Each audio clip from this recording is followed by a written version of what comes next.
Good morning, everybody. I'm excited about this episode because I've been having a series of questions about people wanting to know about the Sommer Scholarship program. So on this series, I've decided to talk to each or most of the Sommer Scholars for this year's MPH program so that we can all learn about their profile and what really differentiates them from the rest of the cohort. So I'm very excited to have our first guest here with us, who is Ahmed. Ahmed is an MD from India. So we're going to talk about Ahmed, learn about his journey, and then see how he was able to get the Sommer Scholarship. So Ahmed, good afternoon and welcome to the Scholars Table. Good afternoon. Thank you so much for the kind introduction. I'm excited to be here and look forward to seeing what we can discuss about the scholarship and life at Hopkins in general. Great. So I know like Hopkins has a very huge Indian community. For someone who doesn't know how the cultural or the educational system of India is, can you tell us a bit about your background while in India, from your undergraduate all the way to your interest in research before Hopkins? Yeah, thank you for the question. So I was born in a small town called Aligarh. It's in northern India, close to the capital of the country, Delhi. I spent my initial 12 years of education there, and then in India you have a high school program called the medical school. The exam is called NEET.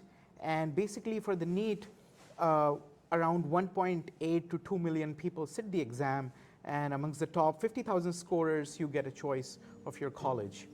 So I wrote the exam and I went straight from high school to medical school, finished medical school from a place called Lucknow. And so during all those years growing up, there was always this dream of studying at Hopkins, you know. And I still remember in class 10th, I wanted to prepare for the SAT exams, which are required to get into college in the US. But then I looked at the tuition fees in undergrad in the US, and it was frankly unaffordable. I could never pay $50,000. So in South Asian culture, as you referred to, there is a very strong focus on education, higher education, and particularly the pursuit of excellence. There is a very clear hierarchy of fields and specialties, and I'll be honest, maybe we should reconsider that, but STEM and medicine does come at the very top, you know. If you that is how it is, you know. If you're Indian, you know, doctor or lawyer and engineer is the preferred thing, and then everything else comes. So I think I did well in school, and parents wanted me to go to medical school, and I said, okay, all right. I went to medical school at King George's Medical University. So I think, So if we want to assess, for example, King George Medical School in terms of, for example, say, the well-known medical institution in India, where will you place it?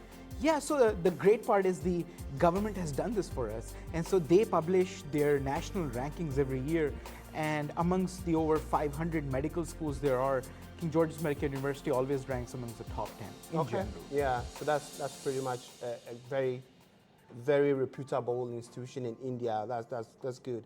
But I mean, post medical school, what were some of the things you did before you transitioned to Johns Hopkins for your MPH?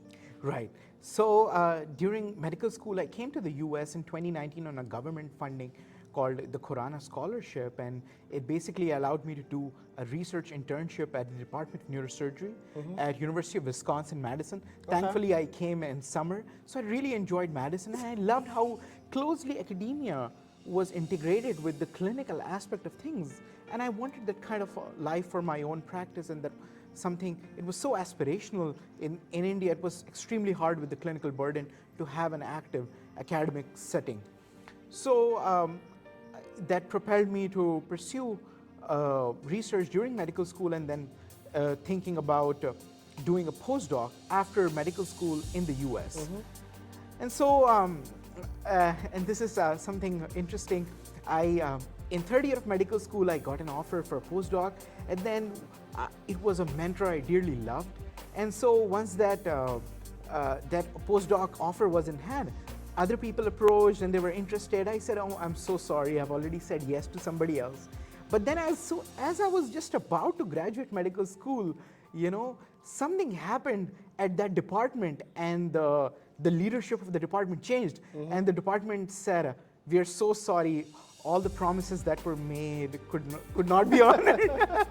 So I was like, okay, oh wow, I said no to all these great offers and now I'm left with nothing. Okay, so I went back to one of the people who said, who I had said no to, and he was very kind enough to still let me. So I joined as a postdoc fellow in neuro-oncology in Miami Cancer Institute in December.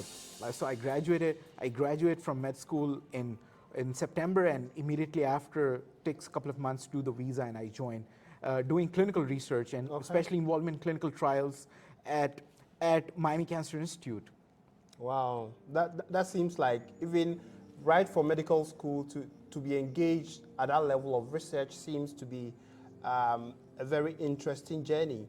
But I want us to also pivot a bit to how you decided to pursue public health.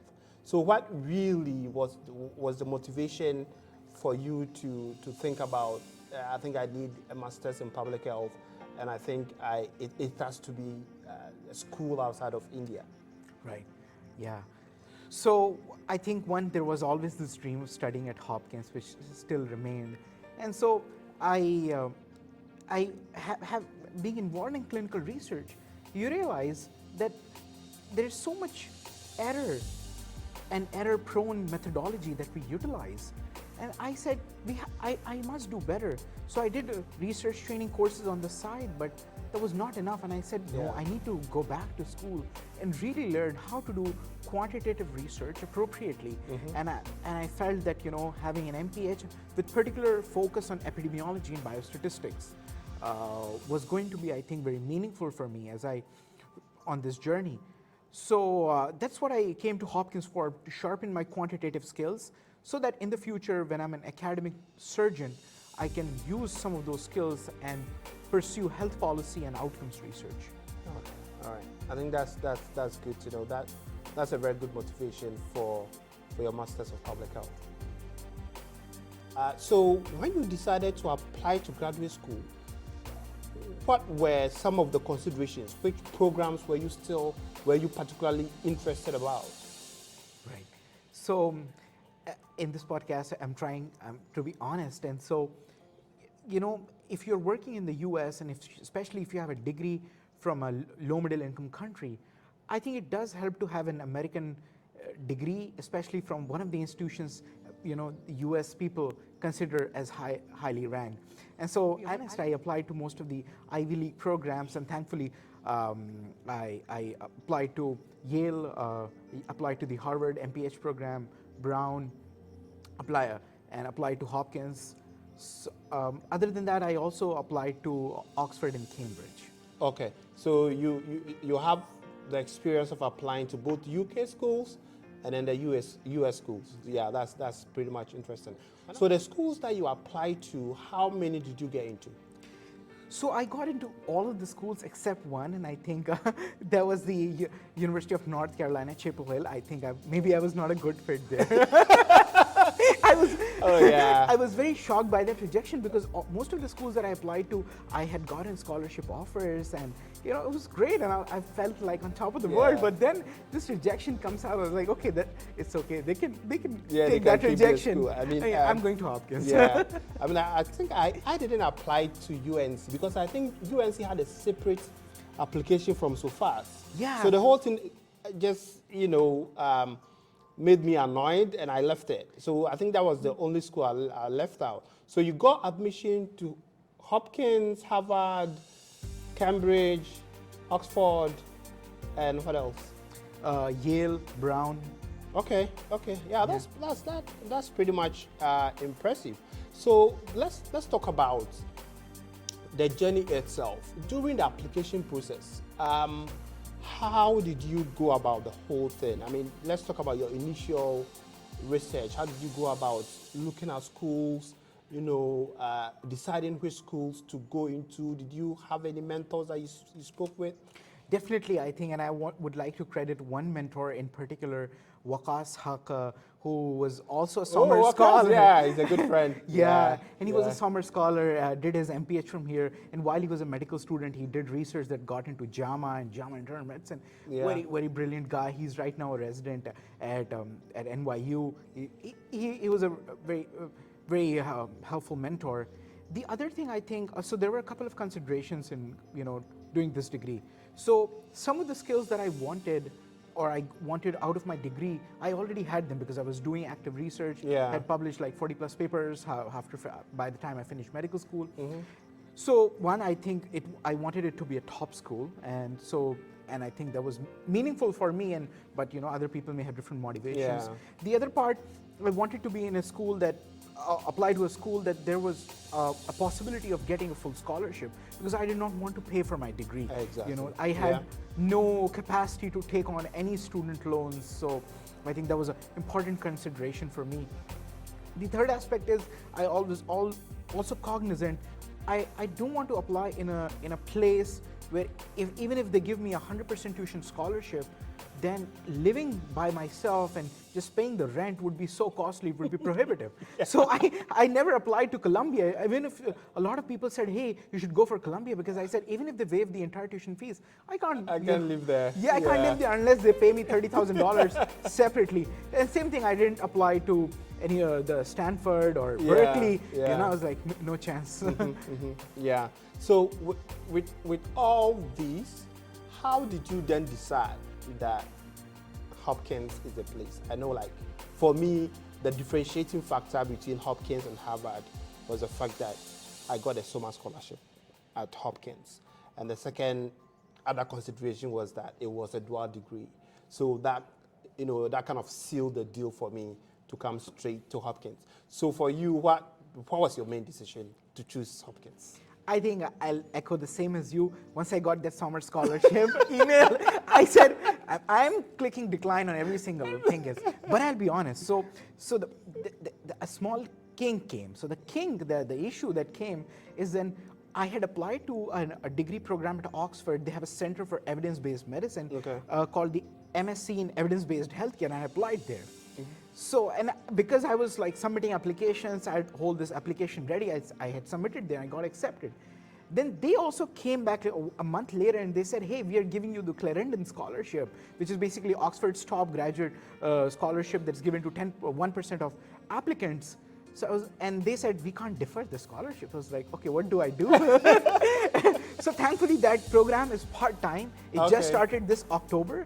So, so people get slightly confused. I'm like, I am also an MPH candidate, but I'm also an MSc candidate. Okay, so you're doing the two at the same time. Yeah. That's really incredible. And that program is 2 years? So yeah, I can like take it over 2 to 3 years, but my scholarship covers if I complete it in 2 years. Okay. But basically, it's fully paid for, so I don't have to worry about finances. Yeah. I think that's a good decision you made. All right. So let's talk about putting your applications together. I mean, going through your profile, I could see some of the reasons why you got the Sommer Scholarship. I mean, you have an impressive profile, but for you, when you got the email from Marodina West telling you you've been given the Sommer Scholarship, what clicked in your mind? What in you said that I think this was the reason I got the Sommer Scholarship? Give us maybe 5 or 6 important differentiating factors so that those who keep asking about the Sommer Scholarship would know exactly what it takes to get there. Right. So I think the first thing that came to mind, that I was grateful to the Almighty. I'm a spiritual person, and I was very grateful that the Almighty has selected me for this incredible opportunity. If I try to ascribe reasons to why my application succeeded versus anybody else's, I would be committing, I would be,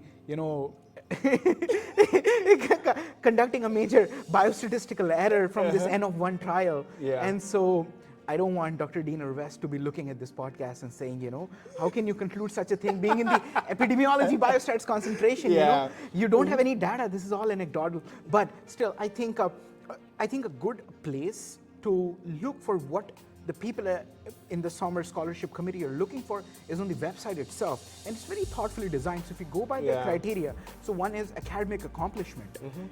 So what that means is whatever degree you are doing in any part of the world, excel in it. Even if your degree and your coursework may not be very amazing, it may not be very intuitive, it may be very memorization heavy, take it as a challenge and excel in it. You cannot make up excuses and say, no, it didn't vibe with me, or it was very memorization focused. It doesn't matter. You have to demonstrate academic accomplishment. And one easy way to do it is wherever you are in the world, you can take that, because what you have in the US, you have World Educational Services, which will convert your GPA and your ranking and your transcript to the American setting. And people can see that, hey, this guy, he was at the top of his class in medical school, which I thankfully was graduating from medical school in India. So that's one thing. So academic accomplishment, that is the basic foundation. Because they are already getting so many applicants who have been in the top quartiles of their class. So I think that's a basic criteria. That gets your foot in the door. But I'm sure of course, there's sometimes people with such compelling stories that these all come to the side. But of course, being generally speaking, the second aspect is opportunities to take responsibility and execute on them, which people call leadership, but sometimes that word gets misinterpreted. Often people ascribe leadership to, founding just a club and, being the president of the club just for namesake purposes, CV padding. I think the scholarship committee has a very good sense of weeding out which people actually took initiative and did something and executed something, achieved something. They made a difference, they made an impact. So that is something the website specifically says, that in your personal statement, talk about a leadership opportunity and how you capitalized on it. Okay. Brought up the issue of statement of purpose. So I want you to walk us through, for example, how you crafted your statement of purpose, what elements in your statement of purpose you highlighted in order for it to, for example, come out as a very compelling story that is worthy of a Sommer Scholarship. Right. So a couple of key elements that should go in your personal statement. I think in this, and some things I learned on the way, is when you apply to the US schools, because they have so many applications, your application needs to have a hook. So the first paragraph has to be a story. So in my SOP, my story was that my application started with that the child of the dying man who had slowly gone blind in my medical ward begged me to give him amphotericin. And I couldn't, because there was no amphotericin in my ward. And the man was dying of rhino-orbitocerebral mucormycosis, the black fungus epidemic that was taking over India. And I could write about this story because I had served on the front lines of the COVID pandemic and the mucormycosis pandemic, because I was doing my officership job back in India at that time. So we all have these kinds of stories, but we don't often think about them in the way of the SOP. But often go back, think about stories that move, stories that changed you, stories that you trembled because of the responsibility, because of the emotion, because of the gravitas of the situation. Think about them and write about them. And sometimes it takes a couple of iterations to iron them out, to tell them like a storyteller, so that when the person reads the first 3 lines, he's like, wow, let me focus on this and read this carefully. Because to be honest, I have talked to several people who have been served on the admissions board, and they often say that they cannot give more than 2 to 3 minutes per SOP, and that's even quite generous. So the most important thing is your hook, your introductory statement. That should ignite some sense of excitement in your reader, to give it the the push the person needs to go in detail, read a couple of, the body, and then go to the conclusion. Now, so if you take apart from the hook and what specifically went into the body of your SOP, leadership, in terms of leadership, professional accomplishments, all these exciting things you've done, how did you decide which aspect to highlight? Yeah, thank you so much for asking that. And so I'm going to give a broad framework that people can apply. So once you have talked about your hook, transition onto your journey. And this is not like a one-size-fits-all. Of course, you can customize this, but transition to your journey. Where were you born? What were the context? How did you grow up? What was your education? And I think because that informs a lot of your worldview and what you bring to the program. Talk about some of that and what you learned during your education. I then transitioned to my professional accomplishments, and I highlighted that my education, my experience, my accomplishments, all of these make me a suitable candidate for the rigorous nature of this program. And this is something I want to highlight, that the Hopkins MPH program is an accelerated program in 11 months. It's very rigorous, and people are often just dying because of how accelerated, how rigorous it is. So it helps the admissions officer who is reading your application when he sees that this person, they have taken rigorous courses, they have had the opportunity to take on multiple opportunities and multiple positions of accountability and have executed on them. So that's the next part after you do the journey, that you use these accomplishments in framing, why does this fit with your MPH? So in this regard, Hopkins is a school-wide MPH, and whatever you may be interested in, epidemiology or health policy, whatever, Hopkins, there is a general SOP format. Once you arrive at the school, you are given 2 months to figure out which specialty you want to go. But this is quite different from other schools which have very directed MPH applications. So the MPH health policy and management application is different from the MPH health policy, MPH epibiostats application. So bear in mind what you're writing about. If you're writing about applying to an epibiostats program, highlight quantitative courses, even if they may be courses that you may have taken during your formal education or something you did on Udemy or Coursera. Maybe you learned data visualization in R through Udemy. Sure, write about that, because you want to highlight how you are a good fit for that program given your education and your experience. Yeah. After you have talked about some of your leadership accomplishments and stuff, move on to, why this program? Why Hopkins? Why Brown? Why Yale? And I think one good strategy is to go through the faculty, go through the website. Yeah, go through the website. There's something that has to be pointed out. In low middle income countries, websites are always the last priority. In the US, websites are often so updated that your faculty here will say, oh, just look on the website. It will have the most current information. So the website often precedes many other things here. So go to the website, look what are they talking about. For example, look at what is Hopkins focusing on, what the Bloomberg School is focusing on. So the Bloomberg School has had some strengths, in epidemiology, biostatistics. It is, arguably the #1 program in North America.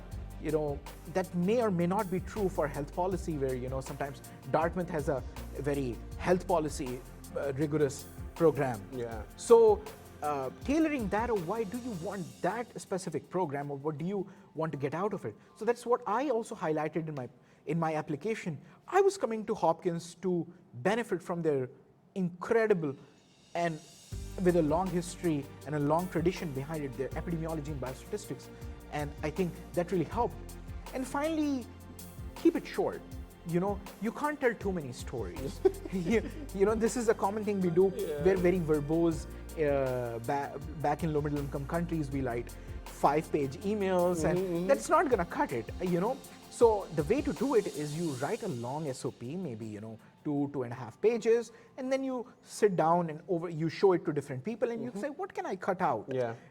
Don't just ask them to edit or give feedback. You say, what's most impactful and what is least impactful? What can I cut out from this to make it crisp, concise and more impactful. Yeah, yeah. I think you've laid down a good blueprint for people to utilize. I know one other essential component are the recommendation letters. How did you pick your recommendation letters? What kind of criteria did you use? You say that I'm sure this person would be a good recommender. Right.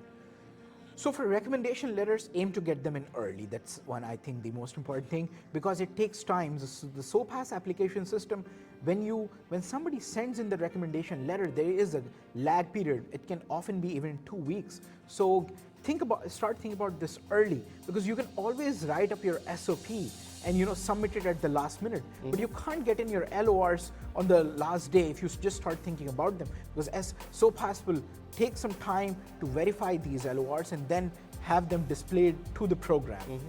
So for me, I put in there were two separate groups of recommendation letters. Recommendation letters from home country and recommendation letters from US. And if you have done any kind of internship or an observership, you're of a medical graduate or some externship, it helps to have a US letter. Why? Because then the US person in US terms can articulate why this person would be a good fit for the program and even for the scholarship.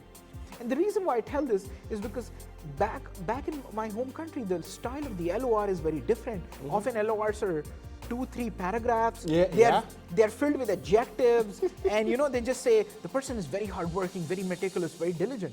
Here in the US, they tell about stories and incidents, and how things that stood out during the interactions with this candidate. And so this is a very different kind of LOR. The problem is, as an applicant, you can't force your super busy professor back in your home country to craft an LOR like that. It's very hard. You can't say, please write a 1,000 word LOR for me. He has too many things going on. So it really helps to have, a LOR from where a culture of longer LORs is quite common. Aim to have LORs that emphasize different parts of your application. So there were some LORs that focused on just the bullet points of my accomplishments. They talked about these papers, like the academic standing. And there were some LORs that they were completely not related. So for example, I worked with a dental professor, even though I was in the Faculty of Medicine, to get some memoranda of understanding signed between my university and two major networks globally called the Global University Network for Innovation, and another is Telluri's Network. The Telluri's Network, it's headquartered in Tufts, and it's basically focused on civic responsibility of universities worldwide. So I started the application process, I navigated it, I pushed through all the bureaucracy. So my letters talked about that.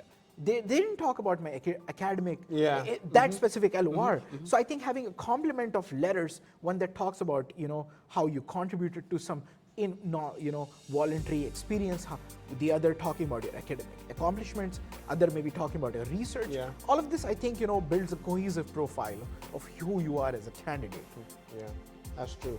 And I think one simple strategy I've learned is that let everybody talk about something slightly different, right? Otherwise, they will all end up, especially if you're having, say, 2 recommendations from academic recommendations, they may likely talk about the same thing. So it helps to kind of provide some, structure for them, talk to them in detail, let them know the areas you are expecting them to highlight, and I think that would make it a bit unique. So I'm going to add something on that. Try to get your LORs from people who have known you longitudinally. Don't just say, okay, this guy, he was the director of the institution. Even though we have just said hello in the corridor once, I'm going to get the LOR from him because he seems to be the director. No, a more impactful LOR in the American setting is maybe, even if it's an assistant or associate professor, it's fine, but they have known you for several years and they've seen your growth. So I had 3 LORs that talked about, them knowing me for 3 years, 4 years, even 5 years, because I was working from them, from 2017, I was working with the head of general surgery at my institution, Professor Abhinav Arun Sonkar, who has been such a wonderful mentor. And so, because he knew me, he could talk about my growth over these years, and that is very impactful in the American setting. I mean, people, like everybody reaches out and they want to come to Hopkins. They want to, experience what the Hopkins environment is. So when you came to Hopkins, what was your first impression? So, given that studying at Hopkins was a dream, I think sometimes it still feels surreal to be at Hopkins, to pass through those storied doors, deboarding from the shuttle and passing through the hospital with its tradition and with its history, where people started the modern form of graduate medical education, going on to a school where people started the modern concept of a school of public health. I think it's all still sometimes feels surreal. So Hopkins as a university has a very different vibe or culture compared to many other universities. People here are very academic focused. There is some social activity, but you'll generally find people studying in the library. Even if you go to the undergrad campus, it's there is this vibe of people are studying and discussing academic stuff. So I think there is a certain person for whom Hopkins clicks really well, and I think this is why a lot of international students thrive here, because of the focus of the program on on the core stuff, on the academia, which we clearly align with. We often find it harder to transition socially because there is a certain social expectation. Many universities where they want a more holistic, more rounded individual. I mean, of course, Hopkins has, but here you get really good at what the core stuff. Yeah, yeah. So let's talk a bit about the Sommer Scholarship, right? I know, your tuition is fully paid. You're getting a stipend, and during my time, we also had. It also comes with other perks, meeting leaders in the field, taking tours to different places in the U.S. So far, how has your experience as a Sommer Scholar been like? Yeah, it has been a wonderful experience, and I'm grateful to the Almighty for that. So one notable thing, it does cover your stipend, which is basically around $27,000 pre-tax. Oh, they've increased it. Yeah, they've increased it. But the other important thing, which they don't even mention it, is they cover your health insurance. So that for 1 year in the US as a student, you are expected to be paying around $4,000 to $5,000 of health insurance, and I think that number should be added to the to the scholarship letter.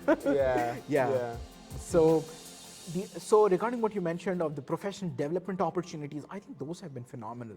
So we recently, last month, met with the former US Surgeon General, Dr. Jerome Adams, who served as the Surgeon General again, in the former US administration, and presided over a very difficult and divisive time, and still managed to make things happen and push ensure the vaccines came out on time and the Americans got it. And so we had a closed door event with him, just 12 Sommer scholars in the room with him, and him chatting about what he learned through that difficult time and how that has molded him and how he utilized some of those principles.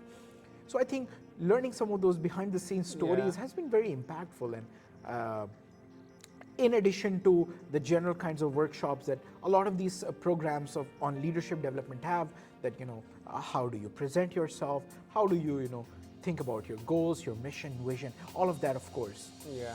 And have you had the opportunity to take any trips yet to different places apart from Baltimore? No, not yet. But okay, but it's part of the schedule. Yes. So typically they will send you the year schedule, how your thing is going to be like.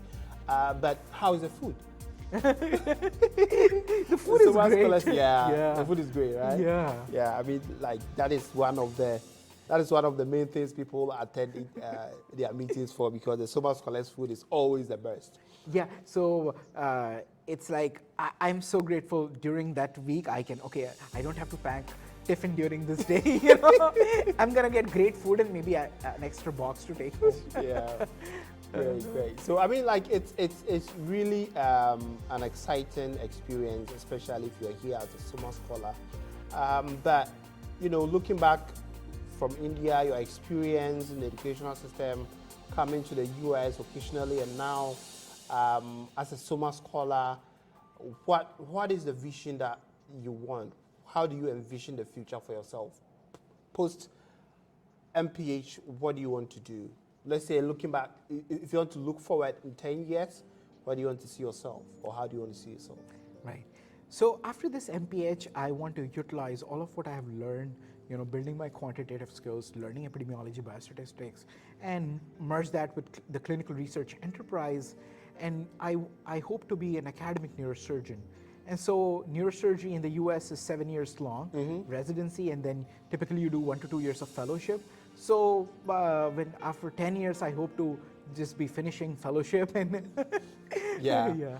Yeah, I think that's a good trajectory, and I Yeah. wish you all the best. This sounds really exciting. Well, let's talk about something less academic, right? Something more fun, right? So I have a couple of trivia questions here, and then hopefully we can get right through it. So, I mean, you've been at Hopkins for almost how many months now? We started in July, so it's Okay. been 5 months. Yeah, 5 months. So if you have to describe your experience at Hopkins using a movie title, it can be an Indian movie title, and I can go and look at it. I love Hindi movies. What title will you give it? Yeah. So I'll go with an American movie title, Back to the Future. So Back to the Future, as in, you have all this hype in the world right now on machine learning, and they're supposed to be doing this fancy stuff, but when you peel away a one layer, many times they're doing linear regression.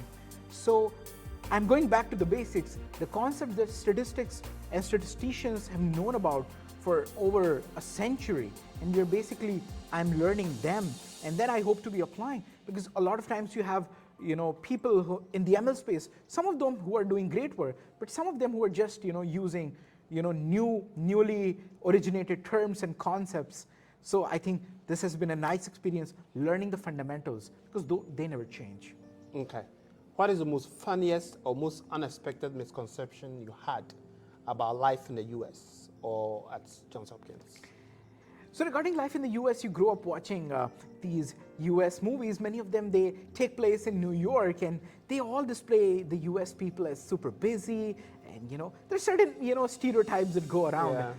But then once you arrive, I found US people and particularly Caucasians, as one of the nicest people I have met. They have been so kind, and I've learned and I've introspected so much on seeing them.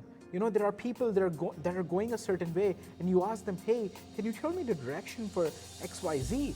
They will turn around and they will take you with them. Yeah. And disrupting their trajectory, disrupting their schedule, and they will say, okay, let me get you there. And I think that has been humbling. You often have a certain misconception over those people are very internally focused, but no, people in US are very kind. Yeah, good to know. Good to know. What is your favorite spot at Johns Hopkins? So when you enter the building, what is one place that you love to sit or you love to hang around? So Hopkins although it has multiple libraries, in the Bloomberg School of Public Health, you have a beautiful reading courtyard. It's not just a reading room, because the ceiling is so expansive and so beautiful, and natural light comes in. Outside of the Bloomberg School building, I think one beautiful place to be is the Peabody Library. Yeah. It's one of the most beautiful libraries in the world, and it's right beside my home. So Yeah, that's quite interesting. Well, thank you so much for your time. But before you go, I know a lot of prospective applicants watch this channel. So for those who are applying or who are even thinking about applying to public health programs in the future, I want you to look right in the camera and give them an honest advice that they can, utilize whilst that time arises. So all those applicants, who are watching this, I would encourage you to dream, and I would encourage you to apply. You have so much resilience. Don't think that, I haven't studied at a fancy school, I haven't gone to some name brand place. No, sometimes there are people who have studied in the worst settings, in the worst of places, but they have developed so much grit and resilience that they stand head and shoulders tall over everybody else in the application cycle. And this is what I would encourage you, that the scholarship committee, the admissions committee, both of them, they are very well versed in picking out these hidden gems across. So I would encourage you to apply, and I would encourage you to apply within the deadline. So in this regard, always make sure that you are hitting the SOPAS deadlines so that you get considered for the scholarships. If you apply after the priority deadline, your chance of getting a scholarship really goes down. So in that regard, one of the last piece of advice is you have to get your transcript from the foreign school converted to an American standard if you apply through SOPAS, and that needs the World Educational Services. In my case, World Educational Services took 2 to 3 months to properly convert that foreign transcript to the US transcript. And this is a situation, this is a problem that SOPAS or the Bloomberg School or any school cannot control. So you must submit transcripts to them early, and so that you continue to meet every priority deadline. All right. Well, you've heard it for yourself. So start early, do your research, and put in the work and put in your application. Don't underestimate yourself. Don't self-reject. You can dream, and it can come to pass. So thank you very much, everybody, for joining us. Dr. Ahmed, thank you so much. It's been a pleasure learning about your journey. Very exciting, and I can't wait to see what the future holds for you. If you're new to this channel, kindly subscribe, like, and share with all your friends who are also thinking about studying abroad. Thank you very much, and see you in the next one. Bye-bye. Thank you.